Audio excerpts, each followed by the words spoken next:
Horrors and heroes, kings and common folk. Legends unite the people of Barsave with their past and point the way toward their future.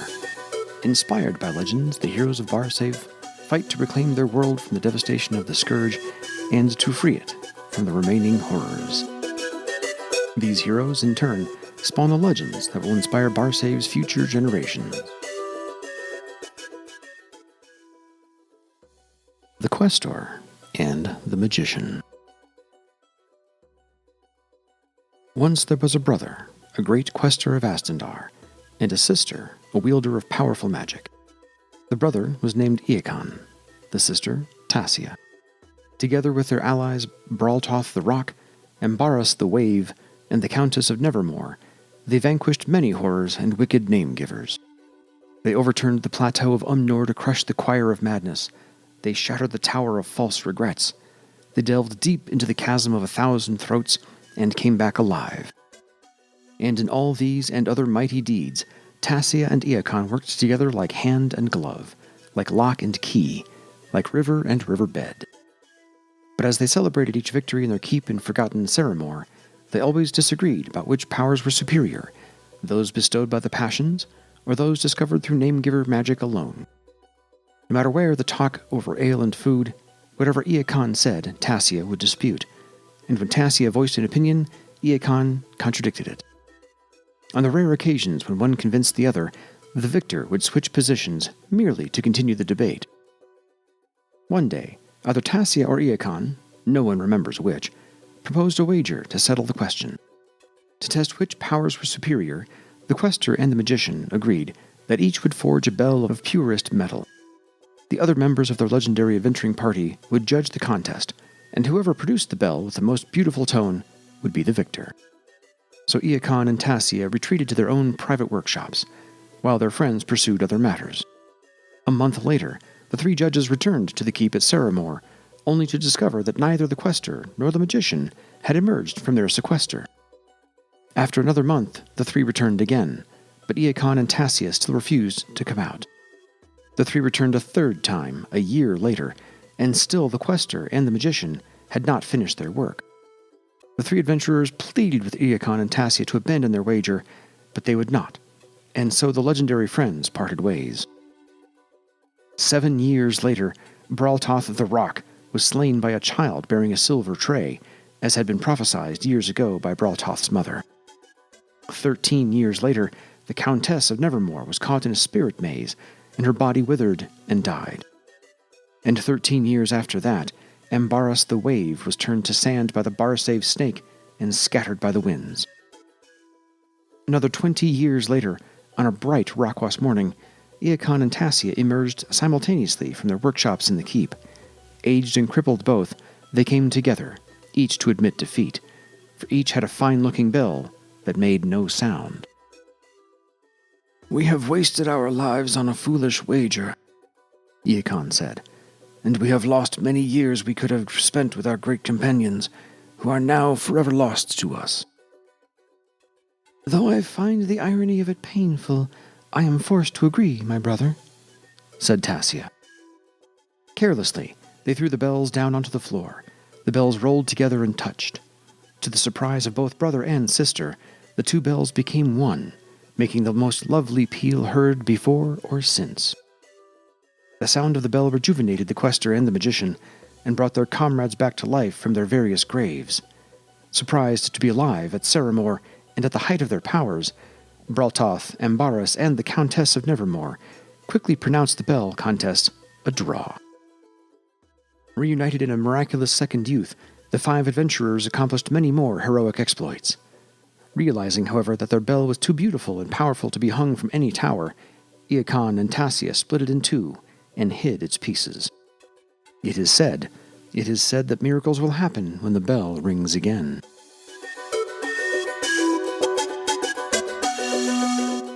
Ciarra Shy-Ru. Let no one speak with intent to defile. Emery Ciarra who'd healed can't rise. From early death when vipers brood most vile, on fiery wings flew screeching from the sky. 1 and then 20, both simple and wise, bravely stood forth to defend, to be slain. as mournful cries from Ciarra's heart did rise, for him that she loved, his death, and her pain. The monster tasted and tongued the bloody ground, and eyed the gold chain hung at Ciarra's chest. What glowed of magic and power profound, what caught the beast and locked it in her breast. For lo, as sanity fled from her eyes, she lifted her love and leapt to her demise. This is the tale of Ciarra Shy-Ru, who teaches us the true meaning of courage. Long ago did Kandrais live, a village built on a high ledge on the side of Mount Tyrock. Tall were its houses and every building within it, and deep was the crevasse below. Only by mounting the steep, winding path up the mountain's flank could any reach Kandrais, and long ago did Ciarra Shy-Ru live, Kandrais' truest daughter. Ciarra was the child of Ciarra Rahan, respected elder of Kandrais. From her earliest days, Ciarra learned the ways of a leader, for all knew that she must lead Kandrais upon her father's death. For many a long year had Ciarra Rahan led the people, and he commanded all their respect and love, partly for his own good qualities, and partly because of the chain of capturing. Since the days of Ciarra Rahan's great-grandsire, who had made the magical chain, all the leaders of Kandrais wore it to help hold the people together against fear in the face of the coming scourge, and so, too, would Ciarra Shy-Ru wear it in her time. Now Ciarra had grown from child to young woman, and had plighted her troth to Marat Ben, a fine, strong man with a clear eye and a noble heart. All the village loved them both, and Ciarra's thoughts dwelled dreamily on the children she would bear as she helped the village folk make the last day's preparations to enter their care. All the people of Kandrais talked of the coming marriage, the first to be celebrated in their new home under the earth, and all felt relieved, though none spoke of it, that they would surely escape the ravages of the horrors. At the end of that very day, they would enter their care and seal themselves away from the outside world. After that was done, they need fear nothing any more. The villagers bustled about, carrying crates, barrels, and trunks into the cavern that they had made their care. They packed up their possessions and brought them down the narrow path to the care entrance, a crack in the cliff wall. Artisans made the last finishing touches to the symbols of protection around the doorway, and the village elementalist spoke softly to the clumps of ivy that he would cause to grow over the sealed doorway to hide it. The people were eager to enter their care, built as it was within the cave of crystal that they had long held sacred. The folk whispered to each other that the crystals of Kandrais held special magical powers, or did not shards of these same crystals hang from their own elder's magic chain? With so much magic to protect them, how could the people help but survive through the long darkness? As the sun moved farther westward toward its resting place, Ciarra and Marat Ben rested from their labors on a sun-warmed rock and talked quietly of the house they would share. A vast shadow fell across the rock, blotting out the light. Someone screamed, and Ciarra looked up to see a monster before them. The horror hovered between Kandrais and the sun. 3 snake heads twisted and hissed atop the disfigured body of a man. It descended slowly toward them, its huge wings spread wide. The sun shone suddenly through the wings, nearly blinding the brave souls who rushed toward it with weapons in their hands, a scythe, a haying hook, an axe. Ciarra Rahan led Kandrais' bold defenders, his white hair shining in the sun like a banner of war. The chain of capturing gleamed around his neck. As the fighters passed by, Marat Ben slipped off the rock and joined them. Many men and women fell that day. Their blood poured from the cliff like a waterfall. One of the horror's heads ripped Marat Ben's throat out. A single blow from the horror's clawed hand unseamed Ciarra Rahan from the nave to the chops and flung his corpse high over the heads of those who watched in dread. As the fighters died with anguished screams and shouts, mothers grabbed their children and ran for their care. The horror pursued them, its snake heads dripping gore. In a daze, Ciarra knelt by her father's body and drew the chain over his head. Slowly, she placed it around her neck, then stood and advanced toward the horror. She carried no weapon. She had no plan of action. All that filled her mind was shock and grief, and a burning rage at the thing that had slain both father and lover before her eyes. Ciarra stepped in front of the horror. It ceased its pursuit and gazed at her. Ciarra walked slowly toward the monster, her eyes open and unblinking. With every step, her rage and anguish grew. Then a spark of fire flew between the chain and the horror, and the abomination collapsed to the ground. The surviving village folk watched in silence. Then, when the horror remained unmoving, they began to cheer and cry and kiss each other. Ciarra knelt beside Marat Ben, gently caressing his bloody cheek. Taking him in her arms, she lifted him up and faced her people. She looked upon them without speaking for several moments, making them fall silent. For her eyes seemed to flicker as they watched, now the eyes of Ciarra Shy-Ru, now the eyes of the horror. As her eyes once again became those of Ciarra Shy-Ru, she turned away and leaped off the edge of the cliff. The dwarfs of Kendrise went immediately into the care and sealed it shut. And in the earth's embrace they mourned their dead. They dared not delay to recover Ciarra's body, lest some other fearful calamity befall them. To this day, it is said that the bones of Ciarra Shy-Ru and Marat Ben in the chain of capturing lie somewhere at the bottom of the great crevasse. Parliament of Mermaids. In the early days, when the Tiskrang first swam the Serpent River, we shared the great water with a race of strange creatures called mermaids. The mermaids caused us many troubles, but not because mermaids are evil or terrible, like horrors or Theron slavers. It is true the elves feared them, for sometimes they took an elf child and made it a mermaid. But we had no fear of the mermaids, because they were like us. They talked and sang and told stories. They built houses to live in, they loved their children, and wanted peace with their neighbors. Just because you mean well, though, doesn't make you a good neighbor. And the mermaids were not. They thought they were more beautiful to behold than a fine sunrise, that their jokes were cleverer than any others, that their voices were a greater blessing to hear than the sound of a good sailing wind. Because they believed that they could do no wrong, they did not understand why we did not love them. They made friends with the fish we ate, warning the fish away from our boats so that we could catch no dinner. They frolicked and played in the river without paying any attention to where our boats were going, and often tipped over our vessels, sometimes by accident, sometimes on purpose. Now, these things happened long before Uppendal helped us discover the secret of the fire engine, so the boats we used in those days were flimsy and easy to tip over compared to the ones your mothers and fathers use today. And so when the mermaids tipped over our boats, we would lose our catches. Also, because the mermaids were made of elemental water, they could slip under the doors of our houses and make themselves at home any time they wanted to. And when their pranks and doings made us angry, the mermaids would not apologize. Instead, they laughed at us, because they thought the wrongs they did us were funny. One day, we Tiskrang had simply had enough. Determined to make the mermaids stop their foolishness and leave us alone, wise Rosaros and her daring mate, Ciarra, went to the Parliament of the Mermaids to plead our case. The Parliament was to the mermaids what our Oropagoi are to us, though their Parliament was loud and disorderly compared to the way we Tiskrang run our affairs. The Parliament met in a huge palace underwater, a building of great grandeur but little use. Its halls twisted and turned and led to nothing. Its rooms were of strange shapes that confused the eye. Its staircases led nowhere, and no one could see out of many of its windows. And the only room in the whole grand foolish place that anyone ever used for anything was the great argument hall, where the mermaids gathered to quarrel with each other and play practical jokes on whoever happened to be present. Rosaros and Ciarra swam to the Parliament and made their way to the great argument hall, where Rosaros spoke to the assembled mermaids.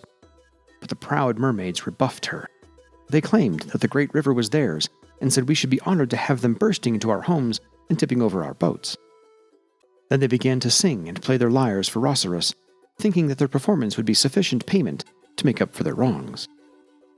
Now Rosaros was very clever, and she knew that the mermaids would say these foolish things. As the mermaids played and sang, Rosaros whispered to Ciarra to study certain fish that attended the mermaids' parliament. Ciarra saw the fish and memorized their appearance. There was a fat bass with a pattern like a wheel on its left side, 2 carp with glowing green eyes, 3 pike with long fins like arms, and an eel as long as 7 riverboats. Bold, brave Ciarra spent many a year hunting for these fish, until he had caught each and every one of them. Then he imprisoned them in underwater cages, hiding them well from all eyes. Soon afterward, the haughty mermaids called Rosaros to their parliament and demanded the return of their attendants. The bass was their bailiff, they said. The 2 carp kept all their thoughts and memories. the 3 pike were their chief child stealers, and the eel was their representative to the passions.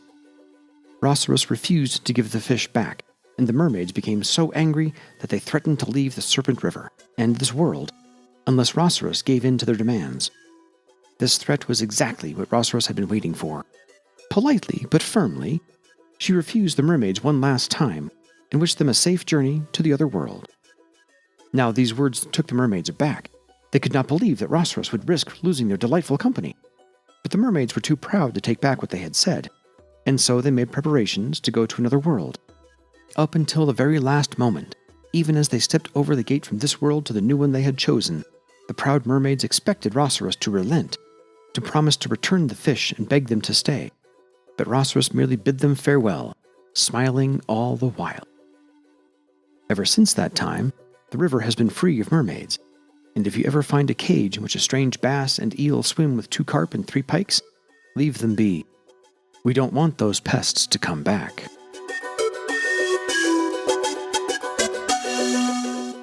Tesselis Vriimon and the Vyrkanogen. Sit by me, child, and I'll tell you the tale of Tesselis Vriimon and the spirits of shadow, those we call Vyrkanogen. Everyone knows about the scourge, of course. Even a youngling like you knows very well that man and dwarf and troll and elf and orc, and even windling, retreated underground to escape the horrors that tore the world above to pieces.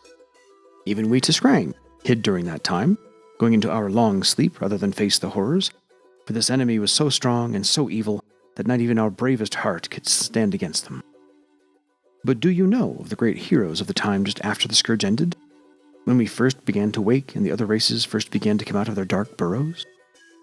That time is the time of Tesselis Vriimon, a great swordmaster whose equal has yet to come again. Tesselis lived on the banks of the Serpent River, in a place that had been a great trading town before the scourge. The swordmaster and his fellow Tiskrang were determined to make their town great again and help rebuild Port Barsave by reviving the river trade. And so Tesselis Vriimon declared that he would take the first step. He would go to every village and town in that region of Barsave and bring them word that the scourge was over and the time had come to take up the threads of life again. So Tesselis embarked on his great journey, spreading the news of the scourge's end far and wide. Some carers refused to listen, fearing that Tesselis might be a disguised horror or other evil being. But most folk welcomed him with embraces and tears of joy. Often, the people asked him for news of kin from other cares and rejoiced when Tesselis told them of relations he had found. He also fed the hunger of isolated villages for word of how the rest of Barsave had fared during the scourge. Because he did these things, Tesselis Vriimon was treated like a dear friend wherever he went. Then one day, Tesselis traveled to a care whose people had treated him with the utmost kindness. The villagers had been rebuilding their homes above the ground, and the village elders had asked Tesselis to help them trade for needed supplies with their neighbors. To the swordmaster's great surprise and dismay, the folk of this village refused him hospitality on this visit. When he asked what he had done to offend them, they gave him no answer, but told him roughly to move on. Rather than prolong a quarrel with people who had suffered so much so recently, Tesselis went on his way and soon put the villagers' rudeness out of his mind. But when the swordmaster journeyed back the same way a few weeks later, he found that the rudeness had spread to other villages nearby. Indeed, the rudeness had grown to a festering anger, and when Tesselis spoke to the people of the first village, they threatened to do him harm. And so Tesselis once again politely left the folk alone. This time, however, he waited nearby and watched them. Tesselis soon saw that no children played in the village streets, and no old folk sat dreaming in the sun. Their absence greatly disturbed the mighty Tiskrang hero, and so he continued to watch.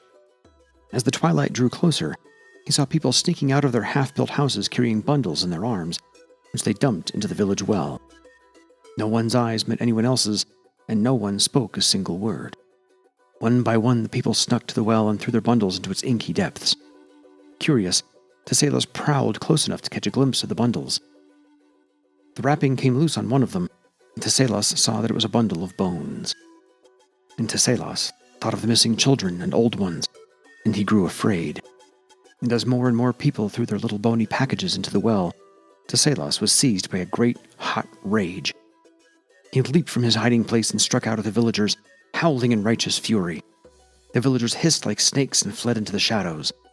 The swordmaster hunted these unnatural folk from house to house, stalked them even down the darkest tunnels, and destroyed all he found. When he could find no more of the corrupted villagers, Thessalus made preparations for the proper burial of the children slaughtered by their parents, the aged killed by their own sons and daughters.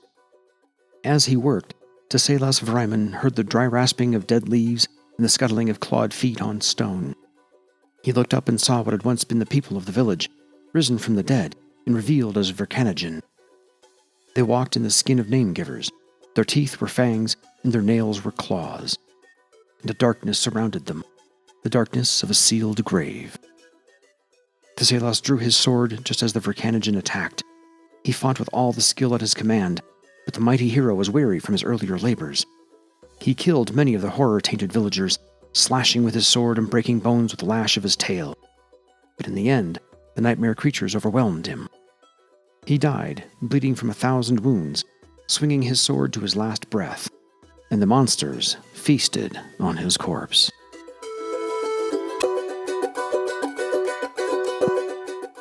The king who ruled the passions. Once more the land of Thamos lay in peace. Startled by a cruel and sudden eagle, Queen Urnolia fared north in that year. To Maxton was the jeweled throne passed, to him of wide girth, bright eye, but dim thought. To Maxton was the young R'lyeh betrothed, she of quick laugh, swift heel, but brief life lived.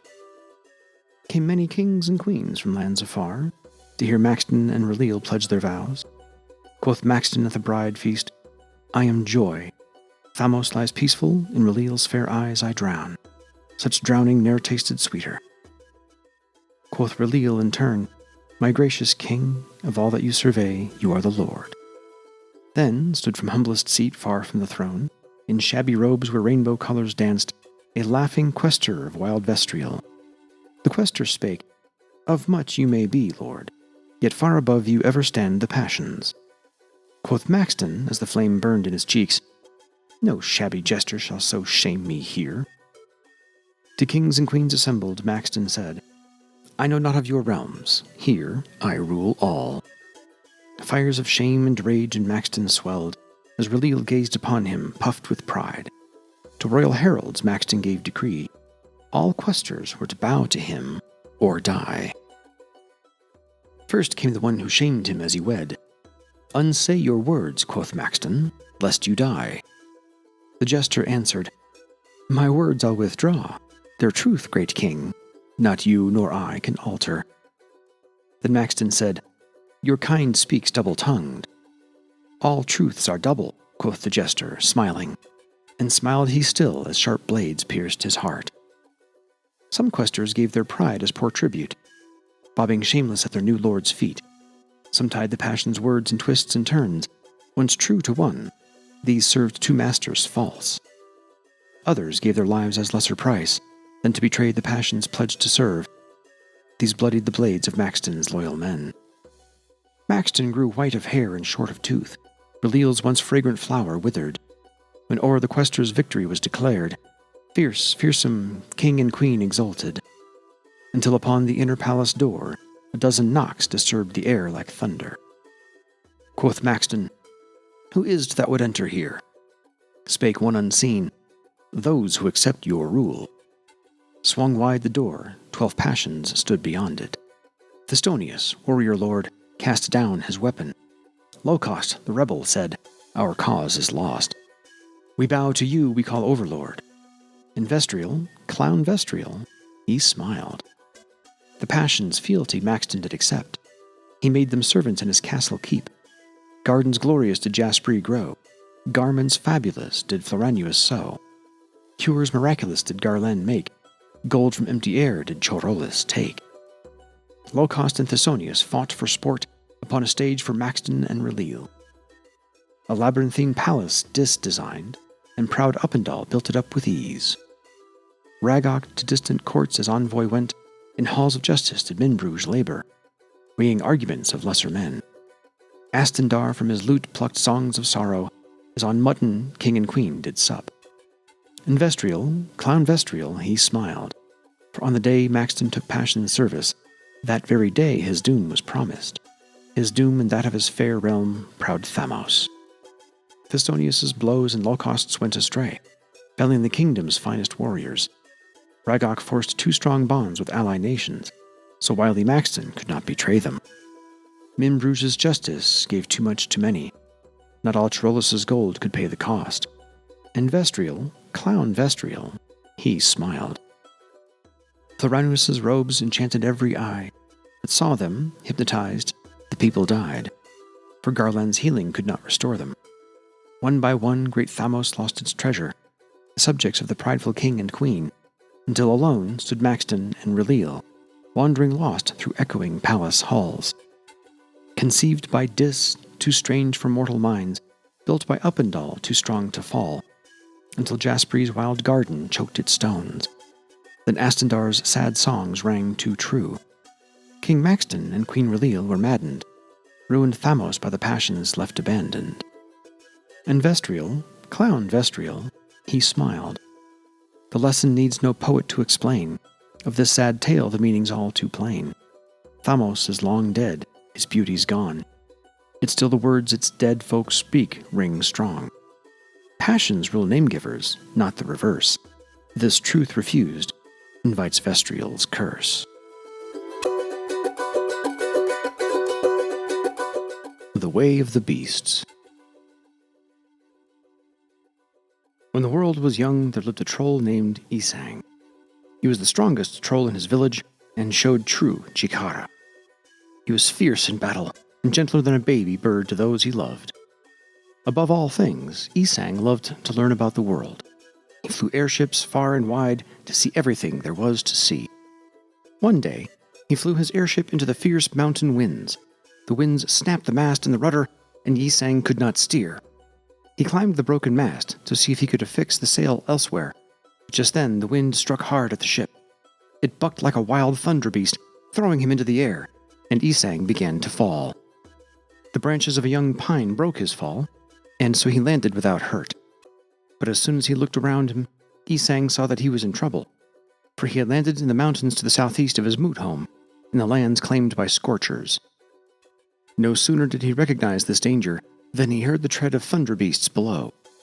A scorcher band was passing, and Isang hid among the cool green pine fronds. When the orcs had gone, he climbed out of the tree and began the long walk toward home. He walked for half a day through the bracken, uphill and down, as the mountain trail led him.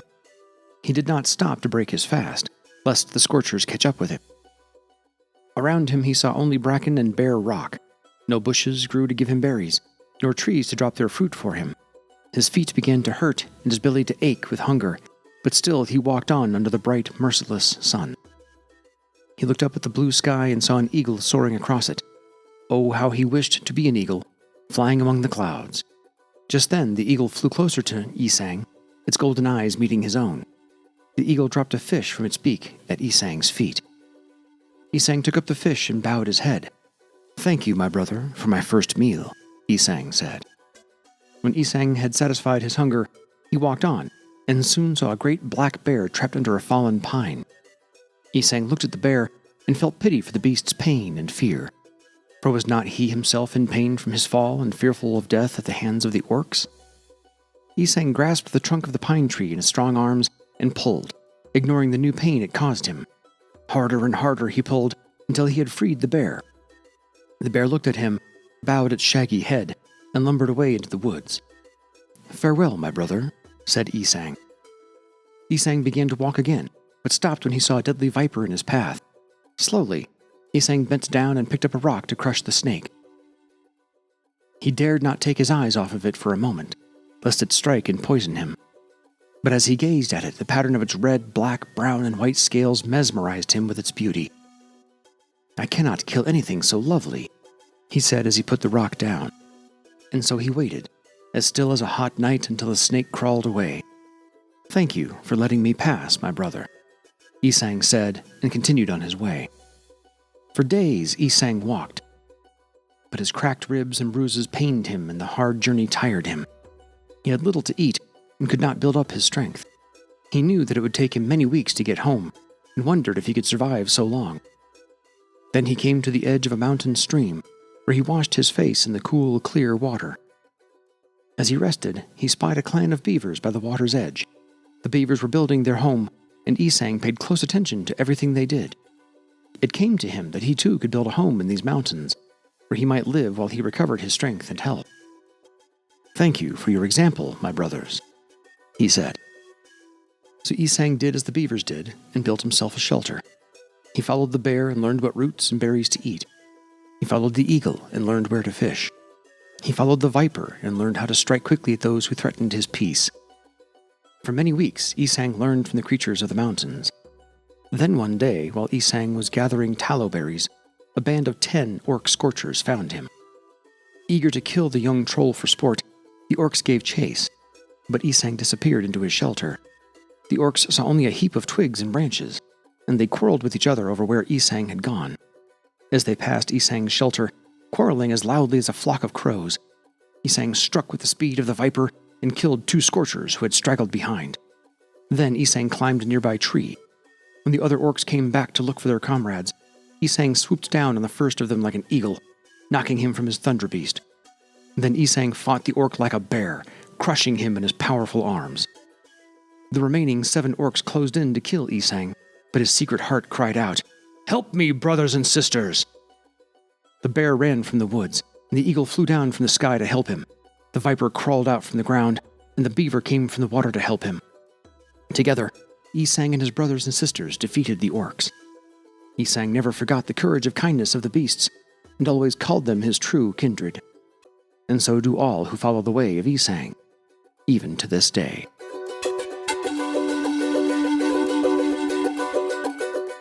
The Grass Bridge. 300 years before the Scourge, certain questors of the Passion Jaspri traveled to the Dragon Mountains to live.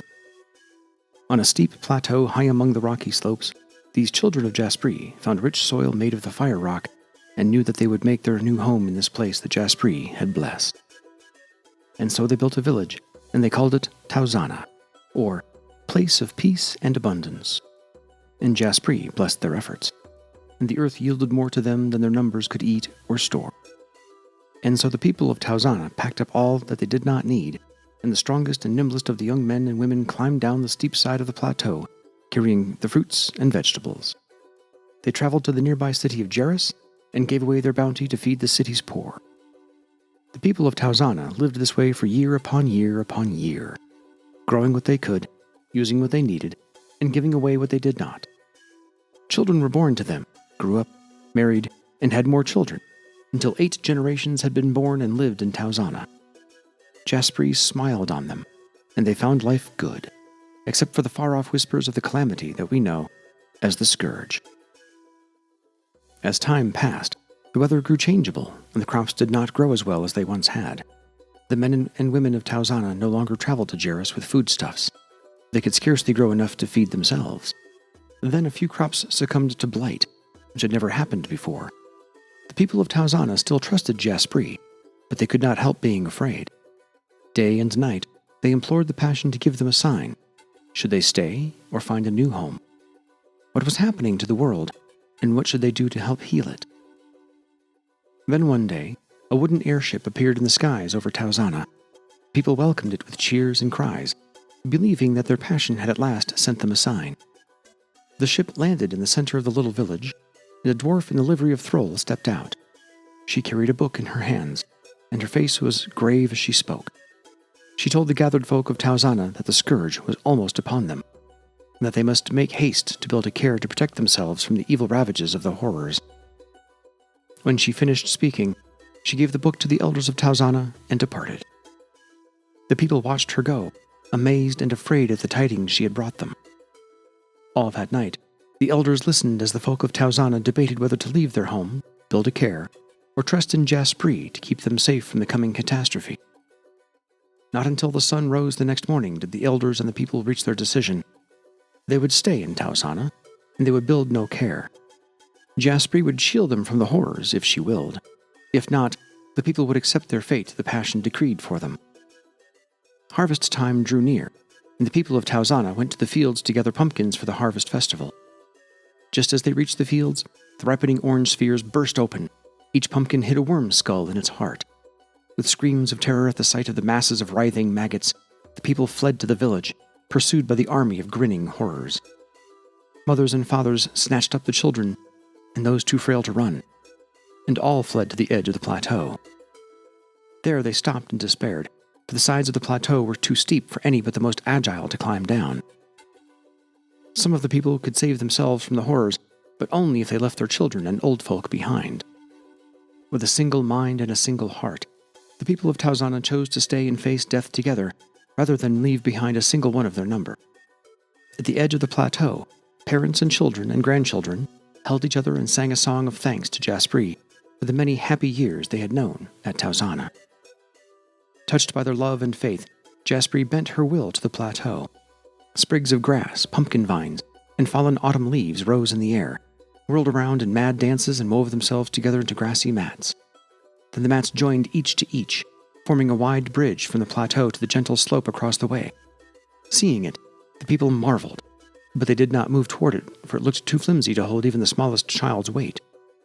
Then Jaspri whispered to them in the breeze that the grass bridge was the road of escape. Hearing their passion's words, mothers took up their children, and fathers held their aged parents, and all ran from the horrors. And every single one of them crossed safely over the thin grass matting, as if they weighed nothing at all. But when the worm skulls reached the bridge, it refused to support their weight. Every one of the loathsome horrors crashed through the grasses to die on the rocks 200 feet below. To this day, the grass bridge stands, preserved by birds who repair it as they would their own nests.